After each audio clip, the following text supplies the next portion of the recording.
बार साधु जी बड़ी विचित्र स्थिति हुई महाराष्ट्र में। उन्हीं दिनों महाराष्ट्र में अकाल पड़ गया। अकाल पड़ा तो लोग भूखे प्यासे मरने लगे।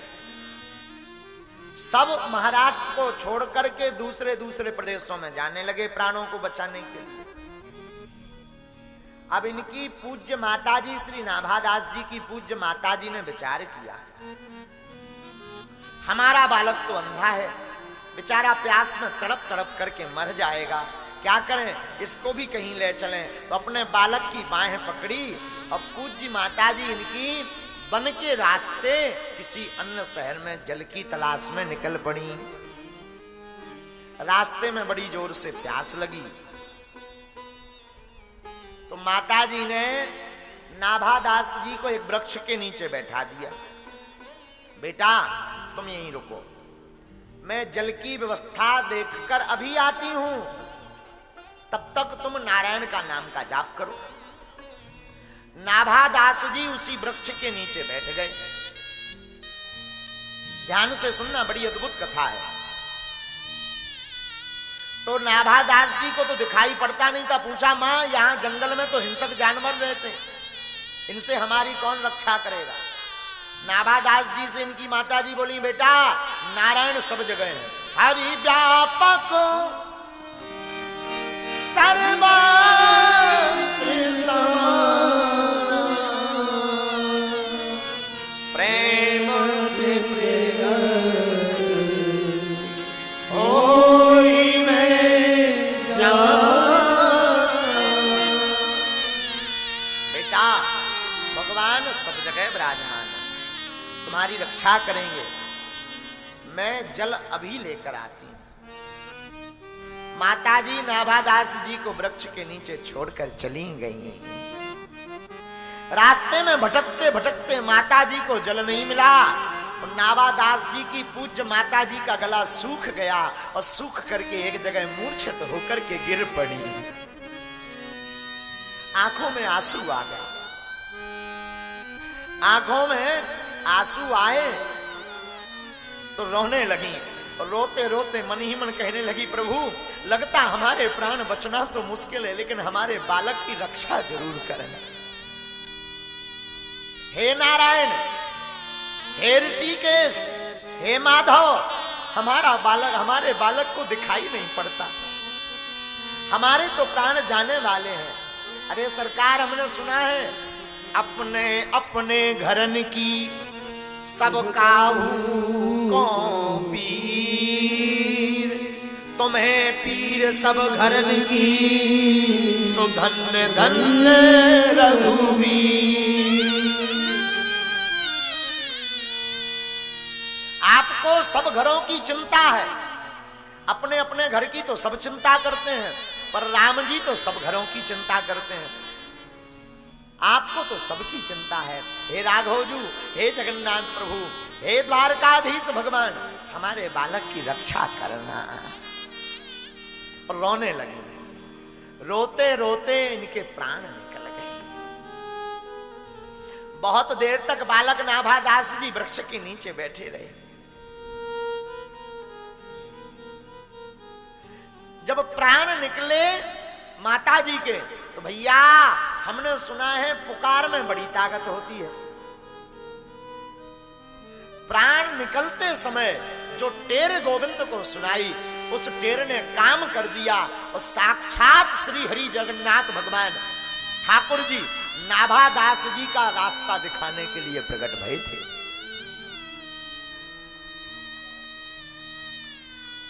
तुम बिन मोरी कौन खबर, गोवर्धन गिरधारी, गोवर्धन गिरधारी,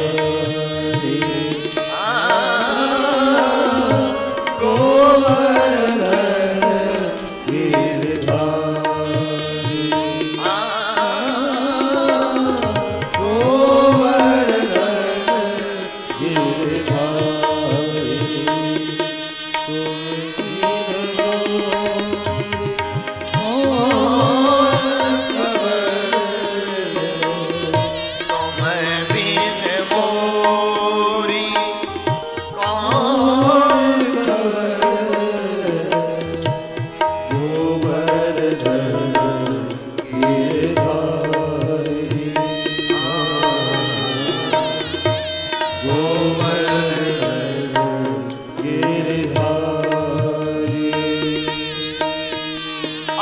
नाभादास जी की मां कहती है मीराबाई के पद से, मोरे मुकुट पीतांबर सोहे, मोरे मुकुट पीतांबर सोहे, मोरे मुकुट पीतांबर सोहे, मोरे मुकुट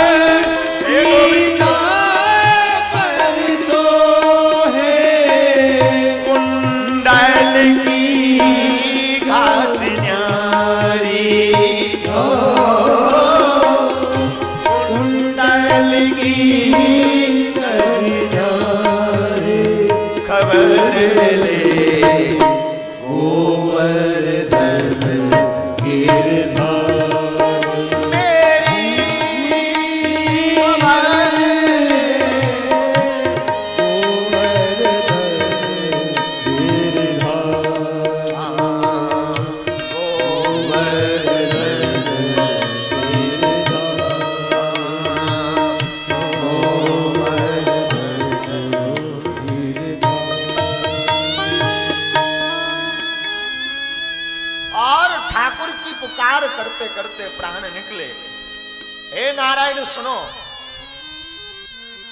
बालक इधर माताजी की याद में पूज्य श्री नाभादास जी रोने लगे। बहुत देर हो गई, जब माताजी नहीं लौटी तो दिखाई तो पड़ता नहीं था, चिल्लाने लगे नाभादास जी, मां ओ मां, अरे सुनाई पड़ रहा, तू कहां है? और उठ करके खड़े हो गए। कभी वृक्षों से टकराए, कभी पेड़ों से टकराए, हाथ पकड़ते पकड़ते रास्ता ढूंढने का प्रयास करें और चिल्लाने लगे नाभादास जी। आंखों से आंसू भरने लगे। मन में आया, लगता है मां ने भी हमारा साथ छोड़ दिया, अब तो कोई नहीं हमारा। लेकिन मां जाते जाते कह गई थी कि नारायण है तुम्हारे। हे नारायण, हे प्रभु, अब आप पधारो। हे नारायण भगवान, अब आप पधारो, इस नाभा की नाभा की सुध लो। रोते रोते आंखें भर आई नाभादास जी की। उसी समय दो संत उस वक्त के, श्री कीलदेव जी महाराज और श्री अग्रदेव जी महाराज, वहां से रास्ते से जा रहे थे। तो उनको जाने के दो रास्ते थे, एक राजमार्ग, एक वन का मार्ग। तो मन में विचार किया कौन सा रास्ता जाए, तो मन में विचार किया राजमार्ग से जाए। लेकिन तब तक आकाशवाणी हुई। हम एक बात तुम्हें करोड़ों की बता दें पागलों, करोड़ों की बात यह है, पुकार में इतनी ताकत है कि उस निराकार ब्रह्म को साकार बनकर के आना पड़ता है। जो घट घट के बासी गोविंद हैं, पुकार में इतनी ताकत है भैया। भगवान पुकार सुनते हैं, भाषा के भूखे नहीं है भगवान। हमारे ठाकुर जी तो भावनाओं के भूखे हैं। चाहे आप अंग्रेजी में पुकारना, चाहे आप संस्कृत में पुकारना, या हिंदी में पुकारना, या देहाती में पुकारना, हमारे ठाकुर जी भाषा पर ध्यान नहीं देते। हमारे गोविंद वचनों पर ध्यान नहीं देते। हमारे गोविंद तो भाव पर ध्यान देते। ठाकुर कहते भाव का भूखा हूं मैं, और भाव ही एक सार है। भाव से जो मुझको भजे, सुभाव से बेड़ा पार है। पुकार में बहुत ताकत होती। द्रौपदी ने पुकारा, भगवान साड़ी बनकर आ गए। और साड़ी बनकर ऐसे आए कि नारी बीच साड़ी है कि सारी बीच नारी है, नारी में ही सारी है कि सारी ही की नारी है, नारी से ही सारी है कि सारी से ही नारी है। भगवान द्रौपदी की पुकार सुनकर के साड़ी बनकर के आ गए। गजग्राह को बचाने के लिए भगवान चक्षु दर्शन लेकर के आ गए हमारे गोविंद। और आज ठाकुर जी दो संत बनकर के नाभादास जी की पुकार सुनकर के उनको बचाने के लिए चले आए। श्री अग्रदेव जी और श्री कीलदेव जी जाने लगे तो आकाशवाणी हुई, अरे महात्माओ, तुम्हें जाना है ना तो तुम वन के रास्ते से जाओ, वन के रास्ते से। आकाशवाणी की बात सुनकर के महात्मा ठहर गए। अरे ये कौन है? देखा भगवान की व्योमवाणी हुई है। इन्होंने वन का रास्ता क्यों कहा? तब तक आकाशवाणी बोली, महात्माओं तुम वन के रास्ते से जाओगे तो तुम्हें वहां एक रतन मिलेगा, अनोखा अनूठा। ये रतन क्या है? महात्मा मन ही मन कहने लगे, भगवान हम महात्माओं को रत्नों की क्या जरूरत है, हम तो फक्कड़ साधु हैं। तो श्री कील देव जी ने कहा, अग्रदास अग्रदेव लगता है आहा ठाकुर जी कोई लीला करने वाले हैं, चलो क्या बिगड़ेगा, वन के रास्ते से चलते हैं। और वन के रास्ते से चलने लगे, और वन के रास्ते से उसी रास्ते से गुजरे जहां वन के भयावह वन के अंदर श्री नाभादास जी वृक्षों से टकराते हुए रो रहे थे, हे नारायण तुम ही हमारे रक्षक हो, हे नारायण तुम ही हमारे पिता हो, अब हमारी लाज रखो, अब हमको पकड़ लो, हमारी बाहें को पकड़ लो। आहा संतों ने जब देखा तो संत समझ गए कि भगवान ने जरूरी नहीं के लिए हमें भेजा है। और जब संतों ने देखा कि ये कोई साधारण नहीं, गोविंद का भूली हुई गैया है, तो संत समझ गए कि भगवान ने इसी रतन की, आकाशवाणी ने इसी रतन की चर्चा की। और नाभादास जी पुकार लगा रहे हैं, तुम ढूंढो मुझे मैं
हमारी जिंदगी में भेज दो जो हमारी बाहें पकड़ करके आपके चरणों से लगा दे।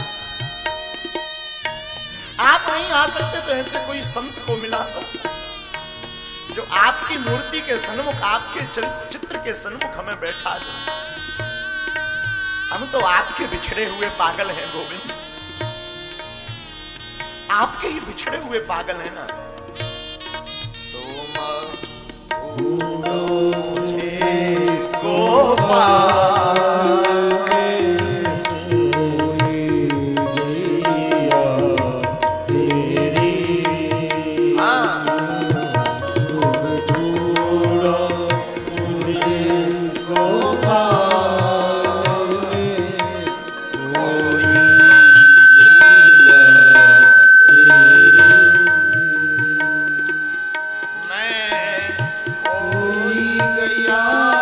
तेरी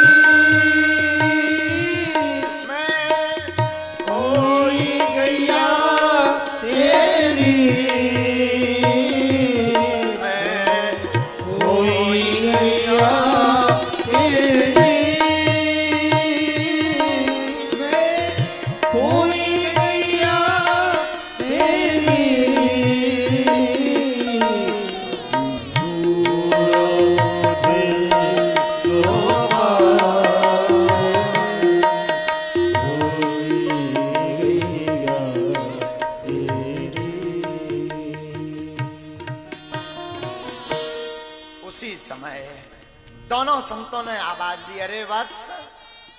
और वत्स की आवाज कानों में नाभादास जी के पड़ते ही नाभादास जी समझ गए, लगता है ठाकुर जी ने किसी को भेज दिया। आवाज की तरंगों से दोनों संतों के नजदीक जाकर के साष्टांग दंडवत प्रणाम कर दिया। संतों ने उठा लिया, उठो, कौन हो तुम? संतों ने पूछा, तुम्हारे पिता कौन है? नाभादास जी अद्भुत वाणी के यहां बात करते हैं, यहां सुनने योग्य है। देखना परिचय क्या दिया। नाभादास जी कहते हैं, आप हमारे पिता का नाम पूछ रहे हो? हमारे पिताजी कोई और नहीं, वही है जो सबके पिता है। सबके पिता कौन? अरे हमारे पिताजी का नाम परम पिता है।